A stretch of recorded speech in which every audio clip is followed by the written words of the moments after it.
Le dossier dont j'ai parlé, celui qui concerne ma compagne, qui était associé pratiquement égalitaire avec un autre associé qu'on connaît de nom de dingue, qui était pratiquement un ami, qui va exploiter cet hôtel, résidence, qui a 42 studios, on va dire, sur le secteur de Grenoble, et il va avoir pour objectif de récupérer 100% des murs, hein, et être complètement propriétaire, alors qu'au départ, il a 40%.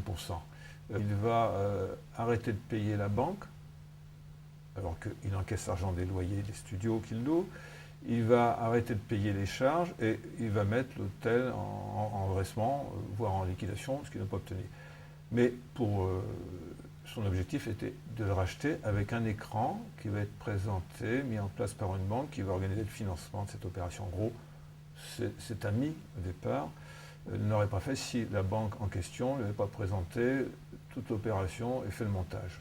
Oui, ce qui est quand même à dire, c'est qu'au moment où l'associé devient délicat, c'est pas évident de reprendre, de racheter direct, donc il va racheter avec un homme de paille. Et cet homme de paille lui est présenté par la banque, par le directeur de la banque. C'est mis en redressement en 2003.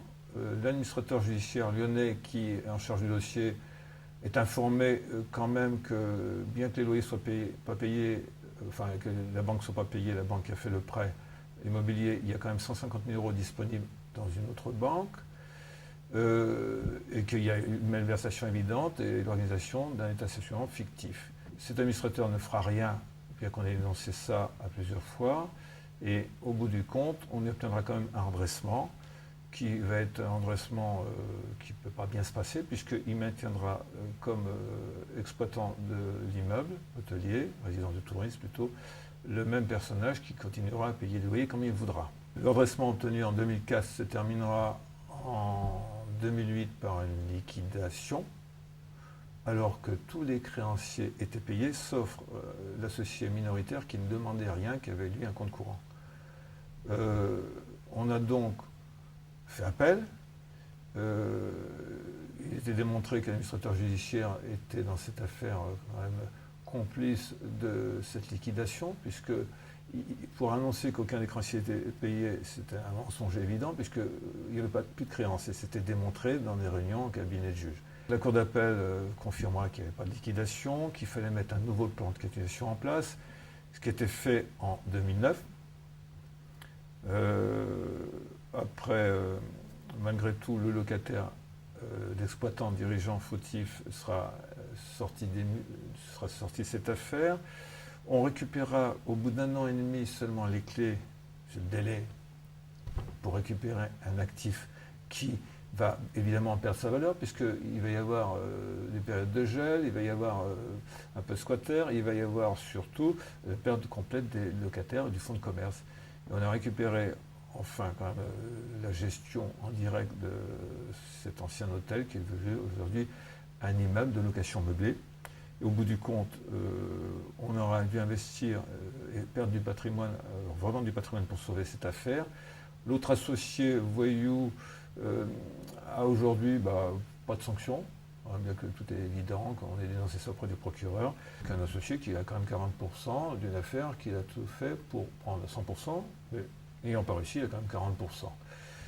Ce qu'on souhaiterait quand même maintenant en bout, c'est que, puisque tous les créanciers sont payés aujourd'hui depuis le 30 juin, c'est soldé, c'est que la banque qui est à l'origine du problème et de ce montage en bande organisée soit sanctionnée.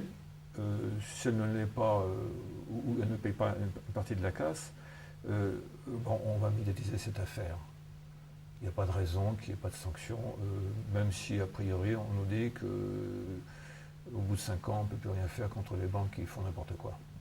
Après tout, si on veut que la France arrête de stagner, voire de faire de la déflation, il va falloir qu'on change et qu'on change les méthodes. Donc, je pense que le contrôle déjà, l'échevinage serait une bonne chose. Hein. On peut vous conseiller aux chefs d'entreprise qui veulent créer leur boîte aujourd'hui de plutôt la créer en Alsace-Lorraine plutôt que de la créer n'importe où. Alors peut-être là il y a beaucoup moins de casques, curieusement. L'échevinage est un principe qui avait été qui est objectif aujourd'hui. Les juges sont des juges commerçants, juges chefs d'entreprise, voire des juges qui ne sont pas entrepreneurs, qui sont banquiers.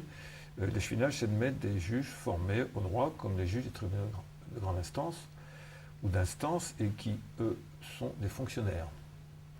Donc, ne sont pas forcément intéressés pour développer leur affaire personnelle en venant au tribunal de commerce. Aujourd'hui, il y a quand même des juges, on l'a vu dans des dossiers, qui sont là et qui piquent les opérations des autres, des concurrents, et il faut mieux délocaliser dans certains gros dossiers. Donc les juges en échevinage, en théorie, posent vraiment de problème. On peut peut-être aussi intéresser ceux qui seront mandataires de justice, qui ne sont pas forcément aussi des fonctionnaires, pourquoi pas, mais on peut peut-être les intéresser mieux aux résultats quand il y a des vrais résultats. Aujourd'hui, quand une société est liquidée, les actifs sont souvent bradés, pas mis en valeur, il n'y a pas d'expertise. Il suffirait de faire une expertise systématique des dossiers, et imaginable, quand on a un accrochage sur sa voiture pour une réparation à 300 euros, on fait venir un expert. Est-ce qu'on ne peut pas payer un expert pour une société qui va être liquidée? Ça coûte combien la non-expertise? Certainement 10 à 100 fois plus sur les résultats négatifs qu'on va voir que le coût de l'expert. Et ça pourrait être aussi des fonctionnaires. Il y a peut-être trop de fonctionnaires dans certains postes d'administration, il va falloir peut-être le dire, mais il y a des fonctionnaires qu'on peut former à ça. Ils seront très contents de faire un boulot qui serait quand même vraiment sympathique pour la France.